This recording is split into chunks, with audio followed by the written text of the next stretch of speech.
Welcome to the 7th and final presentation in the Wakefield Country Day School free online summer speakers series. My name is Paul Larner and I am chairman of the board. Terry and I first met as trainees entering the Peace Corps in Niger, West Africa. Terry was in the Fisheries program and I was a land surveyor.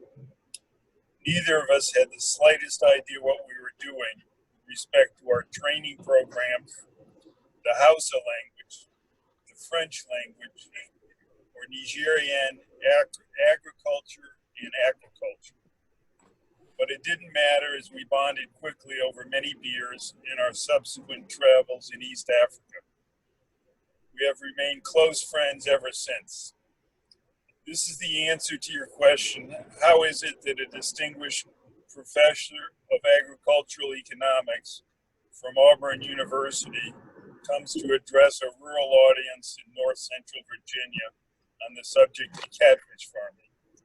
And only a few months after Terry's son Brock visited Wakefield to produce a wonderful school video. It's a great pleasure now to turn the screen over to Terry Hanson.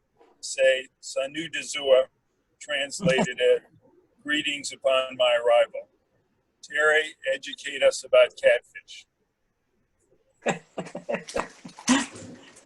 Okay, Paul, I will. Gaisheka.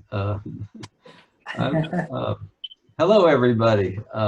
As Paul said, my name is Terry Hanson, and I'm going to be talking today about catfish culture in the United States. And we're going to have a small audience, but that's a good thing. We can take our time and go through this. I want to go through a few things. I'll tell you a little bit about where fish and seafood come from that we eat here in the United States. I'll talk about what aquaculture is. And I'll then go into catfish culture and give you some information about its history and where catfish are grown. And then I'll spend a little bit of time of going through each phase of the production, from the brood stock all the way to the hatchery, the grow out, and finally the harvest, and then some processing. And give you a little bit more about the industry where you might be able to get some more information if you'd like to further understand this wonderful industry. And then we'll have time for some questions and answers. So where does our fish and seafood come from that we eat?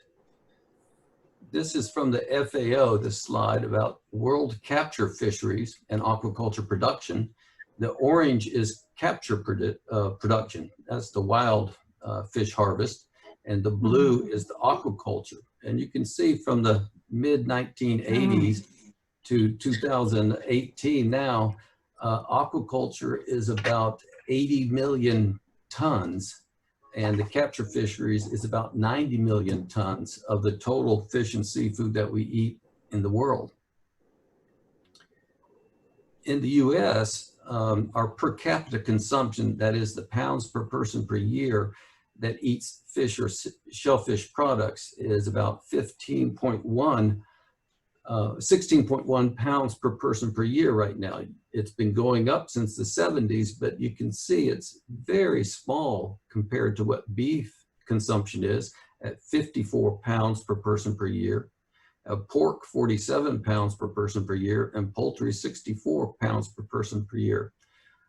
The American Medical Association says we should eat fish and seafood 2 times per week, but evidence shows Americans are eating less than 50% of that goal. Here are a list of 2016 and 2018 top 10 seafood products consumed in the United States, and in parentheses is the per capita consumption. You can see that shrimp is our #1 loved seafood in the United States. On average, about 4.6 pounds per person per year is consumed. And salmon, its price has come down dramatically in the past 2 decades, and it's moved ahead of tuna. And tuna has always been something we grew up eating out of the can making tuna fish sandwiches. So that's why tuna is so high. Americans like tuna fish salad. And tilapia, we all know what tilapia is, and it's come up and is number 4. Pollock is number 5.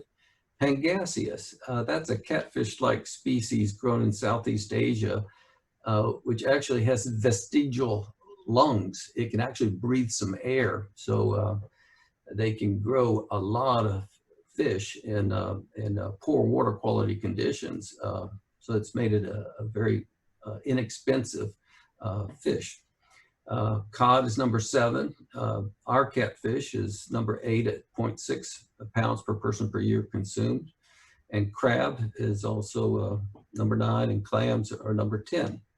And of these 10 species, 5 of them, shrimp, salmon, tilapia, pangasius, and catfish, are predominantly aquacultured species. They are not from the wild. And we have a big seafood deficit, $16.8 billion worth of imports. Fish and seafood come into the US each year. In the United States, on the graph on the left are the species of fish and their sales dollars in millions. And we see catfish is about $370 million, and oysters is second with just under $300 million in sales each year. And then clams, trout, crawfish, and saltwater shrimp. We don't grow much saltwater shrimp in the US, it's mainly imported.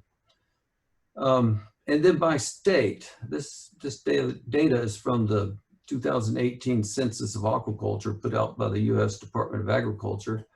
Mississippi is the state that has the most aquaculture sales, and it's primarily catfish. They do grow other things, as do these other states, but what I've put here are the primary species that are grown in each state. In Washington State, it's trout, clam, and oysters. Louisiana, it's crayfish and oysters. In Virginia, it's clams and oysters. California, it's trout, sturgeon, and several other species. In Alabama, it's primarily catfish. In Hawaii, it's shrimp. In Maine, it's salmon, mussels, and oysters. In Florida, it's ornamental fish, clams and oysters. In Arkansas, it's bait fish, catfish, sport fish, and ornamental fish. A lot of your goldfish come from Arkansas. They have the contract to supply all the Walmarts around the country with goldfish. Texas, catfish, red drum, and hybrid striped bass are the fish predominantly grown there. So aquaculture is the rearing of aquatic animals. It also includes the cultivation of aquatic plants. Seaweed is a big industrial production. We use a lot of seaweed in ice cream and in cosmetics. And aquaculture includes the breeding of the animals, the rearing of the animals, and the harvesting of the animals. Aquaculture production systems include ponds, as you see on the upper left. Those are large ponds found in the delta, inland delta of Mississippi. These might be 10 to 15 acres in size. They're average about 4 feet in depth. And next to that are some rustic looking raceways that trout are grown in. But in some states like Idaho, it's really at a large scale and very automated and mechanized. On the bottom left, those are pens used for growing salmon in ocean water. Salmon's an anadromous species, which means the first 2 years of its life is raised in fresh water on land in the mariculture, and then for the last year it's grown in these pens. And the bottom right, these are indoor recirculating tilapia systems that we have in West Alabama, where you can grow a lot of fish, very intensive, but you have to keep control over everything, because if electricity goes out or your aeration go out, all the fish can die within 30 minutes. So higher intensity, higher mechanization, but higher risk. So you need backups like generators. So the U.S. farm-raised catfish industry. This is the beautiful channel catfish, Ictalurus punctatus, with its whiskers and a face only a mother could love, right? Catfish have sales of around $367 million in 2019. There are approximately 531 farms. The greatest production is in Mississippi, followed by Alabama, and then a distant third is Arkansas, and a distant fourth is Texas. But considerable amounts of catfish are also grown in California and North Carolina. And then in 32 other states, they grow catfish as well in smaller operations, even Hawaii. This is a graph of the round weight quantity of catfish processed in the United States. Round weight means live weight coming to the processor that's purchased from the farmers. You can see in 2003, the zenith was reached at 660 million pounds in that year. And then we started having difficulties in the industry with a name change allowed by the US government for the Pangasius they used to call it like river cobbler and white ruffy, and they weren't selling much. And finally they got permission to call their fish catfish. So all of the advertising that the US catfish industry had put their efforts into all of a sudden got usurped by the imported fish that came in at $1 per pound less than what we could sell to US raised catfish. So that was part of the reason of the steep decline between 2003 and 2011. Also, ethanol. Remember ethanol policies, which used corn. So for the first time, corn was taken out of being used in food production and put into the energy sector. Well, that increased the acreage of corn, which decreased the acreage of soybeans, which is the major feed ingredient. And when you have a shortage of one ingredient, the price goes up. So we had high feed prices during these declining years.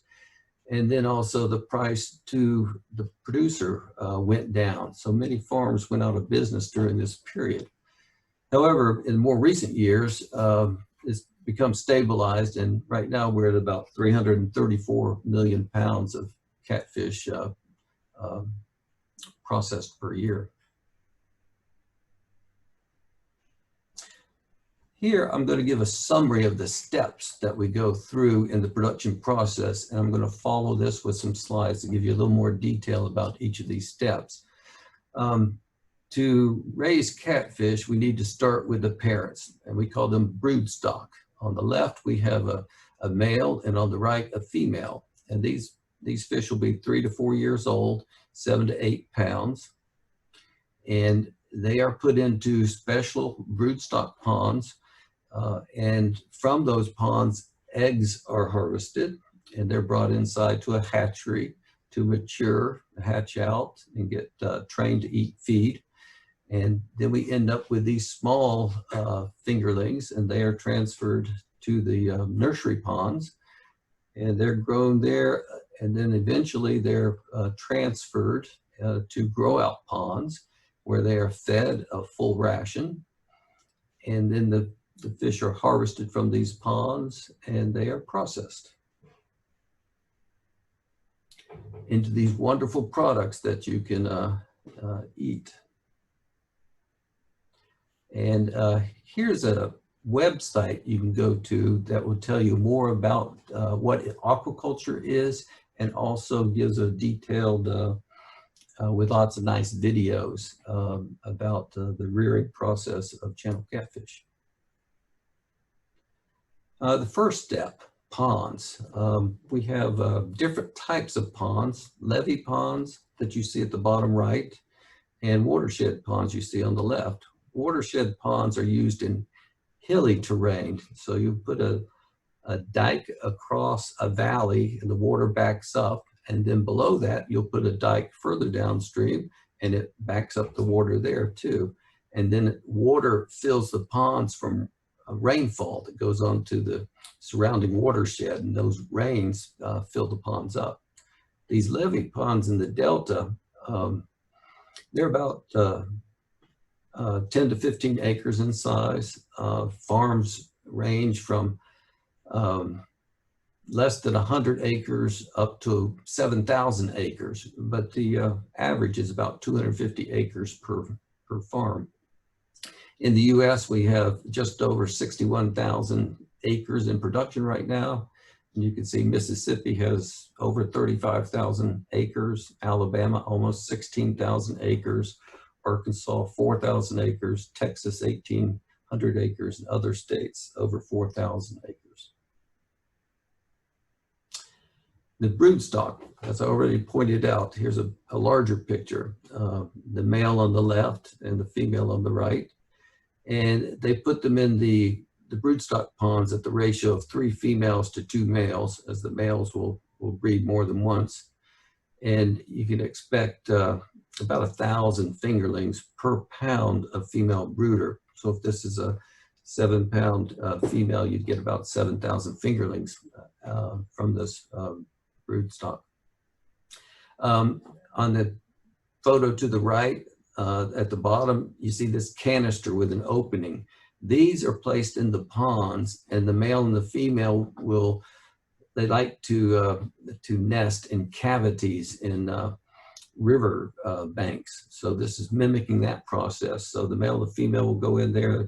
The female lays the eggs, and the male fertilizes the eggs. And then the male will shush the female out of the can, and then the male protects the eggs from any potential predators, and also uses its tail to fan the water over the eggs, and that continues a process of aerating the eggs and keeping them clean from bacterial infection. And you can see he's holding a little egg mass there. So you go to each of these cans and you knock on the can and get the male out of the can, and then you scrape this egg mass off, and they're collected, and then they're brought to the hatchery facility. These are the hatchery facilities. They're long troughs, and they have this wire mesh baskets in there, and they put the egg masses in there, and then they have these paddles, this metal shaft going down right through here that rotates, and then you have these paddles. These paddles rotate around, and that mimics the male's fanning of the eggs. So they mimic the male process in these troughs in the hatchery. And by day 6, you can begin to see in the eggs movement of the small embryo, and you begin to see the eye, and they move around.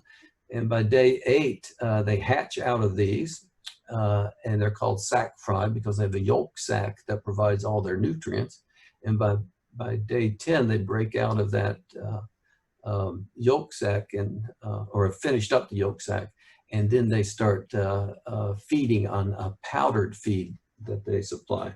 That's a high protein, 45% protein, to make these fry grow quickly. And here's a picture of the fry as they're developing, early stage, like day 10. And this is what we begin to get as they are eating the powdered feed. Then we transfer them to nursery ponds, and they grow there anywhere from 4 to 6 months and grow to 4 to 6 inches in size. And those are harvested from the nursery pond and then transferred to grow-out ponds.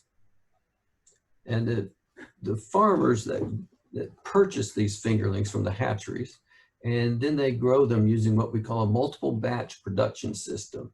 In other words, there are several batches of fish, different ages and different sizes in each pond. So you'll have 6-inch fingerlings, you'll have what we call stalkers that would be 8 to 9 inches, and then you'll have small, medium, and large size food size fish that are ready for harvest. And the reason they do this is they can partial harvest with seines and let the smaller fish stay in the pond And when they pull that seine net through the pond, the larger fish are captured and the smaller ones remain in the pond. There's a off flavor problem in the industry. It's caused by blue-green algae.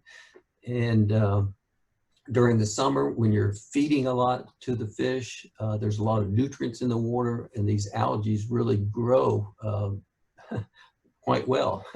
And they put off these musty and earthy flavors that the catfish can take up. That's called off flavor. So if you're doing a single batch where all fish are put in and all fish are harvested, then you may run into that situation where all of your ponds may be off flavor and you have no ponds with harvest size fish. So this multiple batch approach always allows for some ponds to be ready to be harvested because they'll have all these different sizes of fish, and some of those ponds will be on flavor. They will stock between 7,500 and 10,000 fingerlings, about a 6-inch size per acre. So a 10-acre pond will have 75,000 to 100,000 fingerlings put in there. And they manage the multiple batch in various ways. One way is to each spring, they restock. Doesn't matter what they've partially harvested during the year, or if they haven't, they do it every year. Others will restock after they partially harvest. So there's a lot of variation here. We need feed to feed the fish. This is a feed mill on the left, and on the top right, you see that there are different types of feed. We have the powder, and then we get to the small crumbles and the larger crumbles and the small pellets to larger pellets. And these are 28 to 32% protein floating pellets. They use floating pellets so that they can observe the behavior of the fish. If the fish, they feed voraciously, they just churn the water up when the feed truck comes. And if they don't feed like that, the person feeding the fish can see something's going on, and then they start testing for disease outbreaks so they can tell by the feeding behavior. The catfish industry uses a soybean-based protein as their major ingredient, and then some corn, cottonseed meal, wheat middlings, vitamins, and minerals. They can feed up to 150 pounds per acre per day during the summer, which, 10-acre pond, you're feeding 1,500 pounds per acre per day. So you can see that you're going to run up a feed bill very quickly. So the feed goes from the feed mill, it's delivered to the feed bins on farm, which are raised. And then you have the truck that's going to feed the fish back up under the feed bin. They feed or fill the hopper, and then this feeding truck blows feed out. It goes down the levee, and it will feed the fish for 100 yards. And some farms do it twice a day, but most of them are hard pressed to get one feeding per day if they have larger farms. You need to maintain water quality. There are several parameters you need to keep track of, but probably the most important is dissolved oxygen and its management. So the top left, he's got a water quality meter that reads the oxygen, and now they have fully automated ones that just sit in the ponds and they send the readings to a computer, and you can look at it from the comfort of your home to see what the dissolved oxygen level is.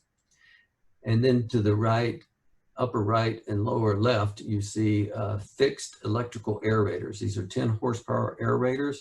The way they operate is they churn the water up, creating a current. But as the water is thrown up into the air, more surface area on the water droplets allows for oxygen absorption. And then when it comes back down and gets into that current, it's spread around the pond to be sure the oxygen stays above 3 parts per million. The bottom right is what they call an emergency power takeoff aerator. It hooks up to a tractor and it spins and aerates in the same way. And that's used when the fixed aerators are not raising the oxygen level quickly enough. And if you do not manage this well, the the nightmare of every farmer is to come out and find thousands of pounds of dead fish. And this does occur from DO problems and sometimes from disease problems. We have diseases from columnaris, enteric septicemia of catfish, and virulent Aeromonas hydrophila, which we have ways to prevent to keep them manageable, but you have to stay on top of it.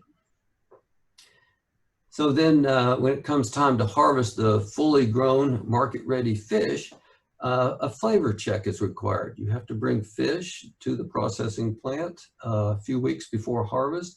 They put the fish into a microwave, the tail it is, and then they smell it and taste it if need be. But if they can smell the musty or earthy flavor, they say it's off flavor, and they give you a numerical ranking of 1 to 5. If it's off flavor, they say bring another sample in a week or two, and this goes on until the fish are deemed to be on flavor. And then the harvesting process, you see they're pulling off this seine. And this seine will be 300 to 400 yards long. It's got floats on the top. It's got weighted mud lines on the bottom, and the tractors on either side of the pond will pull this net from one end to the other end. And again, these nets allow for the larger fish to be kept and the smaller fish to grade through and stay in the pond. And then these seine nets have what they call a live car attached to it, which is basically a pin with mesh netting on the sides that keep the fish in there. And these men will pull that net up into their boat, corralling the fish into a smaller and smaller area. And that allows them to use this net basket to dip into the density of the fish. And here they're taking out 200 to 300 pounds of fish at a time. And they use a crane and they lift it up over to the transport truck that you can see in the front. And they lift up that door on top. And then this net has a door on the bottom that they unlatch it, and all the fish fall into that transport truck. They use cooled water in the transport truck, and sometimes for longer distances, they'll put salt in the water, all to keep the fish alive and healthy. And here you can see at the top of that boom holding the net is a scale. So they weigh the fish going into the transport truck, and they'll also take a weight once they get to the processing plant. So once they get to the processing plant, they do another flavor test to be sure the fish are not off flavor. And then on the upper right, you can see they're unloading those transport trucks into this vat area. The fish here are sampled for size. They pay a different price for small, premium, and larger size fish. And then their fish are stunned here. They're with electricity. And then they go into the processing plant through the wall, on conveyor belts, where they are deheaded, skinned, and cut into various product forms. Forms that come out of the processing plants, you have your fresh forms and your frozen forms. You have fillets, you have nuggets, you have whole dressed fish. And those are the products that they distribute around the country. There is an organization called Catfish Farmers of America. They are a nonprofit trade association that is funded voluntarily through farmers, feed mills that provide $5 per ton of feed sold to the Catfish Farmers of America Association so that they can do promotion. And here's one of their early advertisements that went into magazines across the country. It's informative. It tells about how fish are grown. It tells about the benefits, and it tells about some recipes, and it gives you at the bottom right how you can get a recipe booklet. Now this came out in like the 1990s, early 2000s. They had 9 or 10 of these, very effective. And then what they do now is give booklets. This is probably a 25-page booklet full of recipes. And they've hired top chefs throughout the United States to come up with recipes. And their recipes are in here. And contacting the Catfish Farmers of America at this address above, you can go there and you can ask for one of these catfish recipe booklets. And this organization also puts out a catfish journal. This is a trade publication that goes to the farmers. Here you see the farmers of the year from Alabama, Mississippi, and Arkansas. And they provide a great service to the industry. I work very closely with them. And here you have the final products being displayed in the final recipes. And you see some distribution trucks that take the frozen and fresh products around the country to the institutional buyers, the grocery chains, and also the government buys quite a bit of farm-raised catfish these days during COVID-19. So I'll end here and answer any questions you may have. Thank you for your attention. Hey, Terry, this is Paul. That was wonderfully informative. Thank you so much. I got a couple of questions for you. One is, in the slide where you showed the state's production levels, I'm curious, and Mississippi, I guess, is number one. I'm curious if you know whether the consumption levels would parallel the production levels. In other words, would Mississippi be the number one consumer of catfish as well? No, that's not a direct relation, because when these fish are processed, they're shipped around the country, so they do not stay within the state that they're produced in. And consumption depends on population. And actually, Texas consumes the most fish on a per capita basis. Arkansas is one of the larger consumers. And it does follow, consumption is the greatest in the deep South. And then it follows up the Mississippi River into Canada. Those states consume more catfish because the older generation, our generation, Paul, they grew up eating catfish at catfish cabins and fishing for it in the local rivers. So they've passed that on to their generations, and they continue to eat fish in the south, southeast, and up the Mississippi River. Is the major reason that seafood consumption is so much lower than beef and pork the price of seafood per pound by comparison? Price is always right up there at the top of what consumers say they look at in deciding whether they buy fish, pork, beef, pizza, or tofu. They'll look at price. Fish prices have come down quite a bit, and we sold a lot more fish recently during the COVID-19 when we were having some shortages of beef for a while. The price of fish looked very comparable, so we saw a bump in fish consumption there. It's also how to prepare fish. Many Americans do not feel comfortable preparing fish at their homes. It used to be said they ate a lot of fish at restaurants, but that is changing a little bit, especially now with the COVID-19, that they are beginning to prepare them more at home. So those are some of the factors that why people eat more beef. And most Americans like a good steak, they like a good hamburger, and Americans have learned to relish poultry and cook it in very delicious ways. So it always has amazed me, perplexed me, I guess, because I'm a aquaculture person, so we eat a lot of fish at home. I don't know why people don't eat more fish. What about you? How much fish do you eat per week?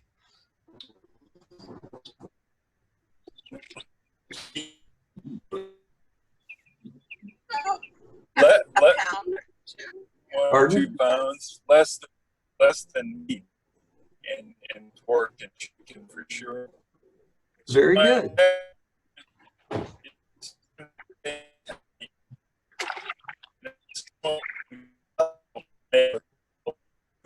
as a farmer, the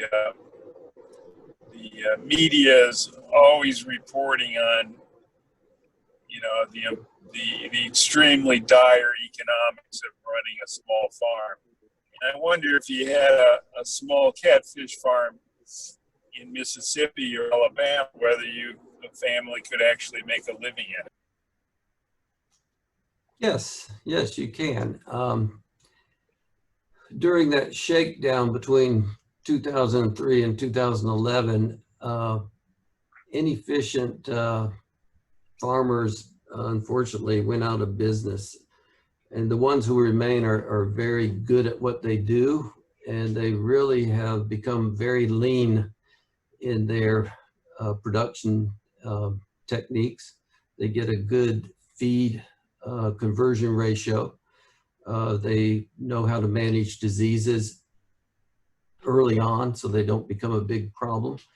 On a 250-acre farm, you're probably going to sell probably 2 to 3 million pounds of fish per year. It depends on the price that they get from the processor. Right now, the prices are pretty good at about $1.15 a pound, but for decades, they were around 85 cents a pound, then it went up to $1 a pound. Right now, I'd say production of cost are about $1 per pound, and they're making about $1.17, which is wonderful. So they probably make about $100,000 a year on a 250-acre size farm right now, which is good. And they need to make that money so they can keep their farm up, maintain it, because next year it may go down to less than $1 and they may have a bad year. So like all agriculture, you have good years and bad years. Are there other questions for Terry? Brian, I think you gotta take the mute off. There we go. Am I muted now? Unmuted? You're good now. All right, perfect. So during my COVID times, I spent the time digging a 4-foot deep pond, and I've had some luck growing crayfish and some chickens. Do you think this was folly, or do you think I'm going to be able to get some catfish out of this thing when I put the liner in? What's your take? Well, did you purchase fingerlings? Well, that's the thing, is I haven't lined it yet. You can see it kind of filled in itself before with the rain we've had lately. I still have to put the liner in, but I'm going to buy some fingerlings, and I don't know. I mean, I guess the question is, how hard is it going to be? I'm going to put some bubblers in it, and I don't know. What do you think? Well, let me ask a few questions. How big is this pond? Well, so I dug it about 4 feet deep, and it's about 20 by 20. So how many do you think I could? How many do you think I could stock in it? Let's see, 20 by 20. That's only 400 square feet, and the depth is 4 feet. So that's not even a. That's very shy. I'd have to do, what I was trying to do is calculate how many acre feet of water that is. Sure. I mean, I'm only trying to raise for my family. I'm not trying to turn this into a business here, you know? Yeah. I don't know. You could probably put you could probably put 100 fingerlings in there, and you'd That's what I was thinking. Yeah. About 200, 250 pounds of fish, but you're going to have to feed them because they will not have enough natural food in that small enough. Sure. I mean, like the Tractor Supply feed or something like that. You think that'll be adequate? Yes, if they have a fish feed, and you They've probably got a catfish feed. either a 28% protein feed, which will be a little less expensive, or a 32% protein feed. And if you get 6-inch fingerlings, then you can. The problem is it's going to take you probably a year before they'll become, a pound and a half in size.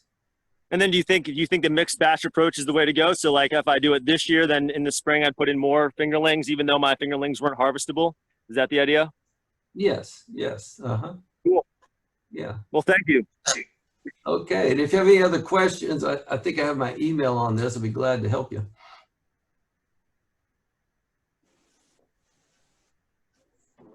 More questions from anyone? I have a question. Yes. Hi, Terry. Hi. My question is, what is the effect, or what effect does the temperature of the water have on this production process? And are these farms at risk as our climate warms?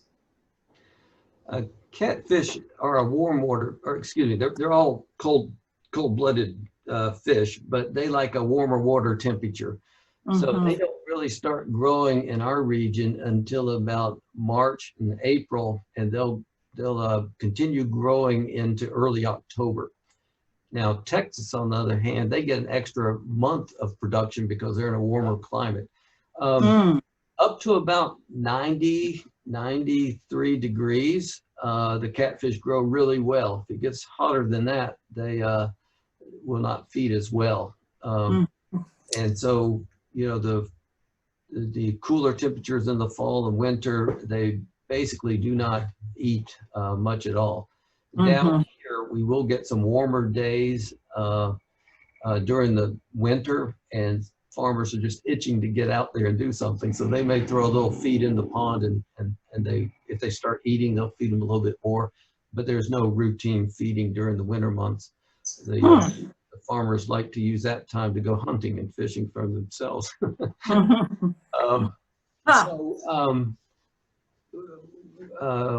Warming of weather, depending on how much it is, would basically move the current production areas into longer production seasons, and it may go further north as temperatures rise to make a longer growing season for like Virginia. Like Virginia, I think we get a much less growing season than we do, maybe a month or so less.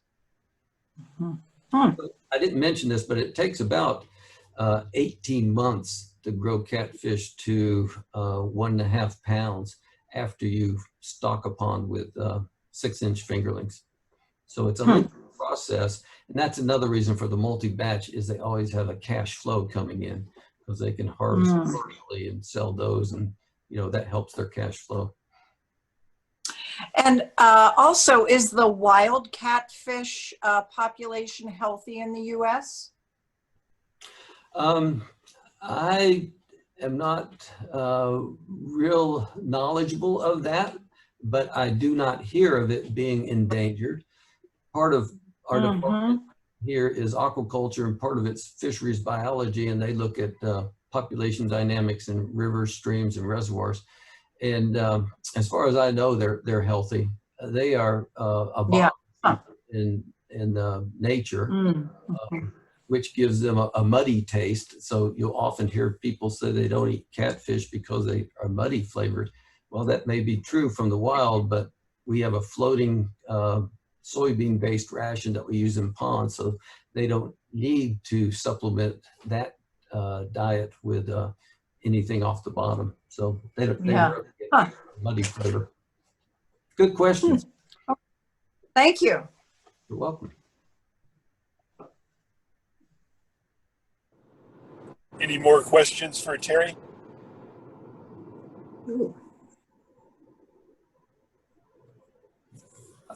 I see Greg or Diane. Any questions? What about predation? What predation for the catfish?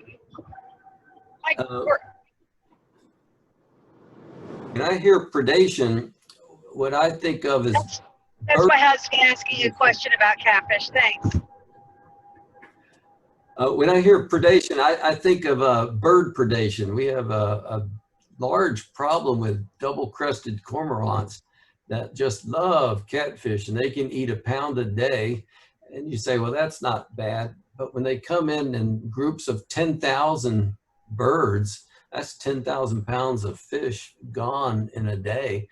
And they've changed their behavior. They used to migrate all the way up to Canada and then just visit the Mississippi Delta for a period of the year, but they found they like it so much, and the smorgasbord of fish out there, they've now stay year round. So that's become quite a problem. And they work with the Animal Plant Health Inspection Service. They do some control of them, but it's harder and harder to control them lethally, so they need to scare them away. In the ponds, you also have some predators, but the catfish are pretty adept at swimming away from them. I don't know if that was exactly your question. I don't think I heard it completely.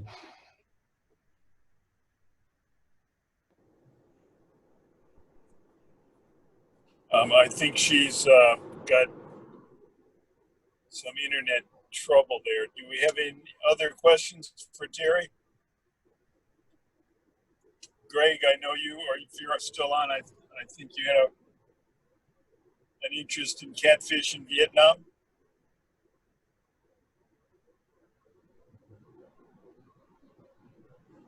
I think you're muted, Greg. How's that? That's good.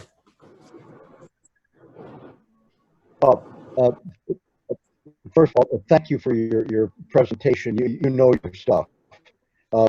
I'm a journalist, and I've written about the politics of catfish, shrimp, salmon, seaweed, you name it. I've spoken at the Boston International Seafood Show on politics of these things.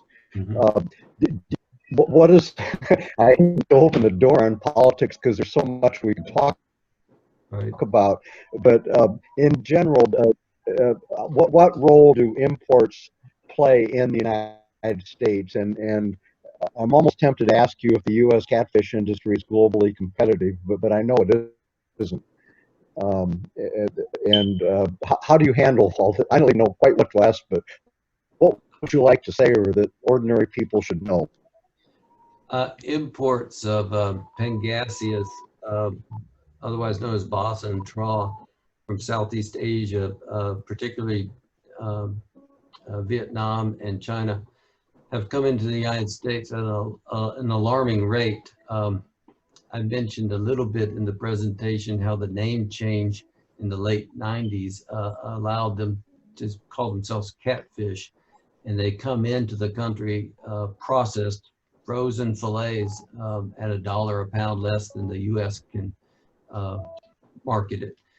I had a nice graph, but I took it out, but it shows the quantity of fillets produced by U.S. processors on an annual basis, and then it shows the imported fillets that are frozen coming into the United States. And 80% of the catfish fillets consumed in the United States are imported. We used to be 80% 20 years ago. So we've switched from 80% of the fillet sales to 20%, and the imported fillets were 20%, and now they're 80% of all catfish fillets sold in the United States. So it's been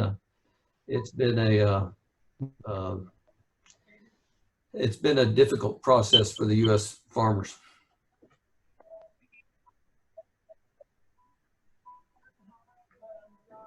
Well, thank you. Yeah, interesting topic though.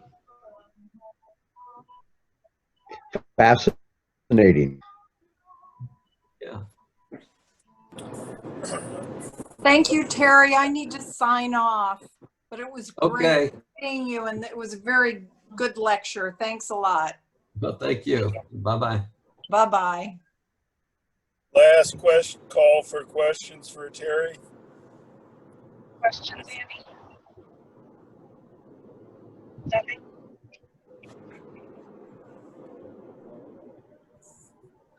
I'm sorry, I cannot hear your question, Suzanne.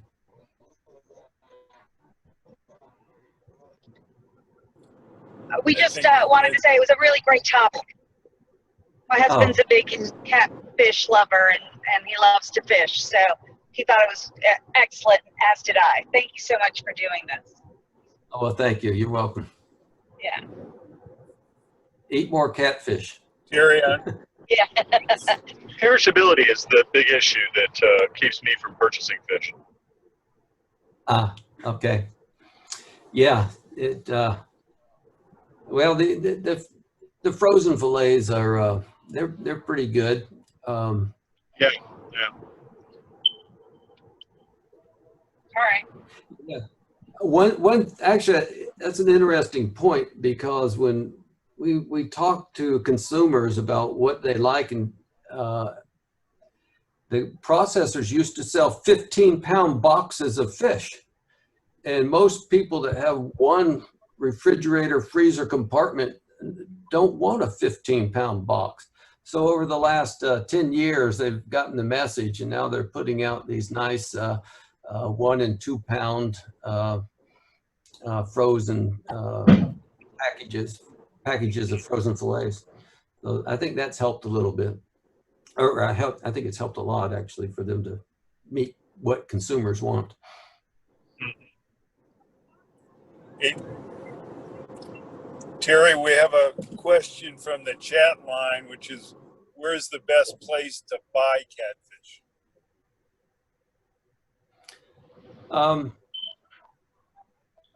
The best place, most grocery stores have a fresh seafood counter. And I guess it depends on where you are in the country, because I have heard of people, I got a phone call from Ohio. They were asking where they could buy it, and they couldn't find it in their local grocery store. It should be there. If it's not there, you can ask the people at the grocery store to buy it. The restaurants are a good place to buy it. I don't know if you mean to buy it to prepare it, or just to have a meal. So grocery store, I guess. If you're near the industry, there are outlets that will sell, buy from the producers are such large scale, they do not sell directly to the public normally, but there are some smaller outfits in between that will buy from the processing plant and sell to local markets. I don't know if that answered your question, but I would check in your local supermarkets. Okay. Thank you, Terry. Sure. So Terry, thanks for a wonderful presentation. And Sayanjima. To, Sayanjima. Ba, Saiwatarana. Aboki. Amen. Okay, bye. All right. Thank you. Thank you. Okay, bye. Thank you. You're welcome.